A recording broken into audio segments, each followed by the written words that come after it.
Madam Speaker, it is with great pride and a bit of sadness that I rise today to say goodbye for now and thank you to my dear friend and one of Congress's greatest champions for our public lands, Mr. David Brooks, who is officially retiring this week. Over the last 38 years, David has served as an exceptional leader in the United States Senate and House, serving over the last 36 and a half years as counsel to the Senate Energy and Natural Resources Committee and the longest tenured E&R counsel in history, working for 8 different Senate chairs and ranking members and 1 House member.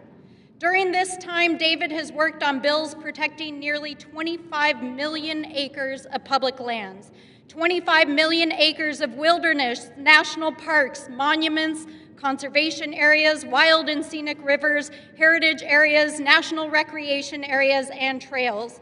He helped to write, negotiate, and pass one of the largest conservation bills in modern history with the passage of the Great American Outdoors Act, and helped to create permanent and mandatory funding for the Land and Water Conservation Fund, which has protected public lands across the country.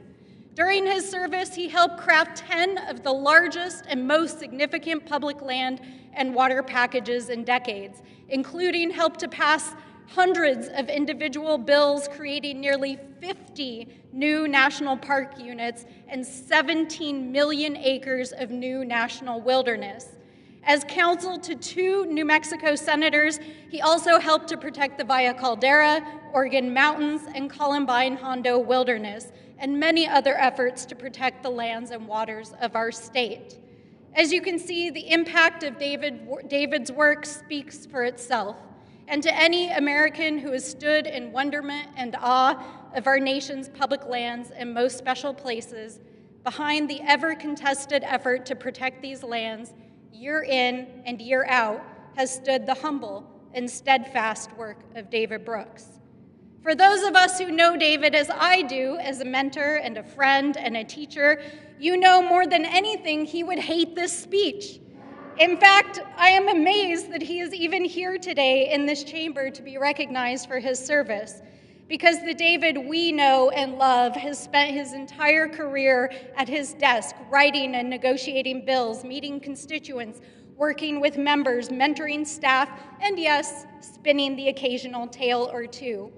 And for anyone who has visited that hub or tornado of activity, and you know what I'm talking about, David's office has always been a meeting place for debate, big ideas, tough conversations, and getting things done. And for those of us who have had the pleasure of working directly with David, we know him as a kind and wise teacher, mentor, and guide. This too will be his legacy of his time here in Congress, and for that we are forever grateful. But he will also be known as a true Tucsonian who never lost his connection and roots to his hometown of Tucson, Arizona.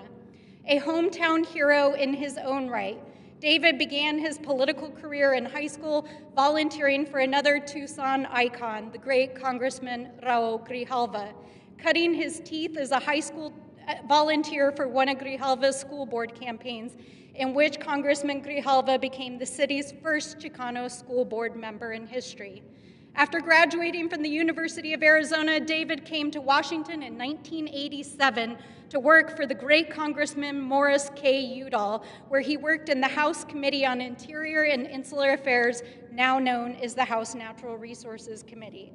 Like Mo Udall and Raul Grijalva, who he worked for, 2 of our greatest public lands champions, David leaves the Hill with exceptional service and an unmatched record in protecting our nation's public lands.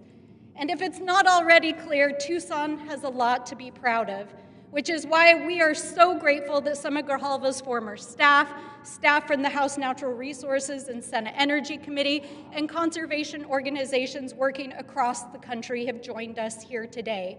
And we certainly know that John and Carol, his parents back home, and his wife Celeste and son Ben, who are here with us today, are deeply proud as well. But above all else, we are going to miss David Brooks and his constant presence on the Hill. For so many of us, David has been a rock, a friend, and a person whose loyalty and kindness and decency stands out in a place where it is hard to come by. David Brooks, you are a one-of-a-kind, an American classic, and a Tucson hero, and we congratulate you on your new retirement. The gentlelady's time has expired.